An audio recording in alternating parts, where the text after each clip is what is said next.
નમસ્કાર મિત્રો દેશ અને દુનિયાના સુપરફાસ્ટ સમાચારમાં તમારું સ્વાગત છે। આતશબાજી અને રોશની સાથે ભારતે કર્યું છે નવા વર્ષનું સ્વાગત। ભારતમાં નવા વર્ષ 2026નું અત્યંત ભવ્ય અને હર્ષોલ્લાસ સાથે સ્વાગત કરવામાં આવ્યું। કાશ્મીરથી કન્યાકુમારી સુધી આખો દેશ ઉજવણીમાં ડૂબેલો હતો।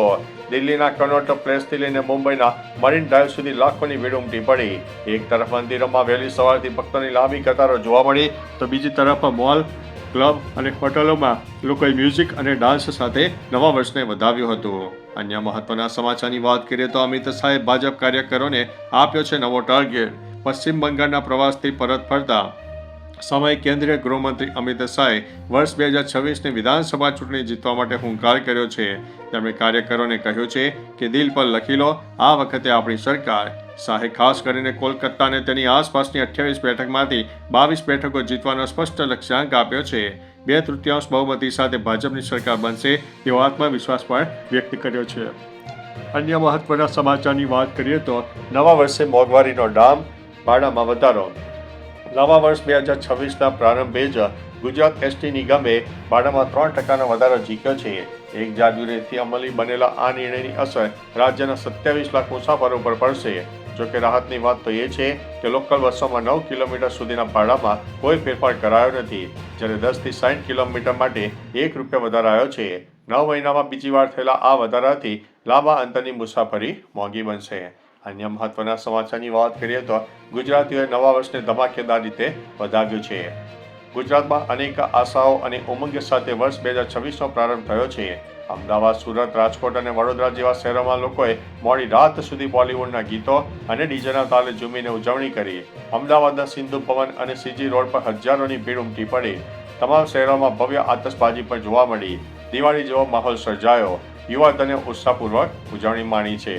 અન્ય મહત્વના સમાચારની વાત કરીએ તો વોટ્સઅપ પર નવા વર્ષના મેસેજથી ચેતજો, એક ક્લિક અને બેંક ખાતું ખાલી। નવા વર્ષની શરૂઆત સાથે વોટ્સઅપ પર સાયબર અપરાધીઓ સક્રિય બન્યા છે। તમારા માટે એક સરપ્રાઇઝ મેસેજ છે અથવા તો નવા વર્ષની ગિફ્ટ જીતવા માટે લિંક ઉપર ક્લિક કરો તેવા આકર્ષક મેસેજ મોકલીને લોકોના પર્સનલ ડેટાની ચોરી કરી રહ્યા છે।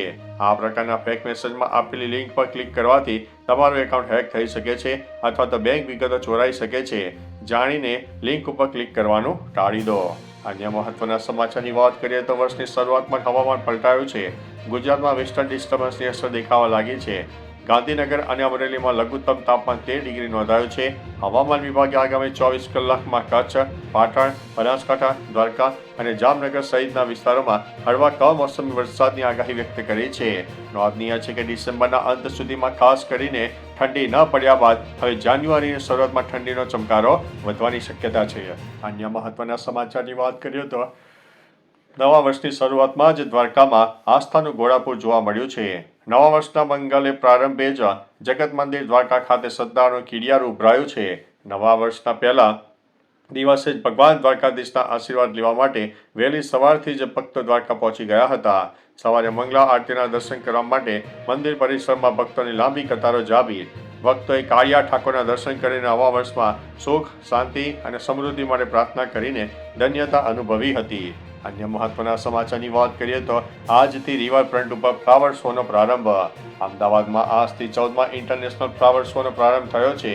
ભારત એક ગાથા થીમ પર આધારિત આ પ્રદર્શનનું ઉદ્ઘાટન મુખ્યમંત્રી ભૂપેન્દ્રભાઈ પટેલે કર્યું હતું। 22 જાન્યુઆરી સુધી ચાલનારા આ શોમાં 10 લાખથી વધુ ફૂલો દ્વારા ભારતની સંસ્કૃતિ અને આધુનિક સિદ્ધિઓ દર્શાવવામાં આવી। અહીં સરદાર પટેલનું વિશાળ પોર્ટ્રેટ અને 30 મીટરનું ફ્લાવર મંડળ મુખ્ય આકર્ષણનું કેન્દ્ર છે। શહેરીજનોમાં ભારે ઉત્સાહ જોવા મળી રહ્યો છે। અન્ય મહત્વના સમાચારની વાત કરીએ તો કરીનાની પોસ્ટ, અમે ખૂબ રડ્યા અને પ્રાર્થનાઓ કરી। 2025ના અંતે કરીના કપૂરે એક હૃદયસ્પર્શી નોંધ લખીને આ વર્ષને જીવનનું સૌથી મુશ્કેલ વર્ષ ગણાવ્યું છે। વર્ષ 2025માં પતિ સૈફ અલી ખાન પર થયેલા જીવના હુમલાનો ઉલ્લેખ કરતા તેણે જણાવ્યું કે તેમનો પરિવાર ખૂબ રડ્યો અને પ્રાર્થના કરી। કરીનાએ મુશ્કેલ સમયમાં સાથ આપનાર તમામનો આભાર માન્યો છે। તેમણે ઉમેર્યું છે કે આ વર્ષે અમને શીખ્યું છે કે પ્રેમ હંમેશા વિજયી બને છે અને મનુષ્યનો સ્વભાવ નિડર હોય છે।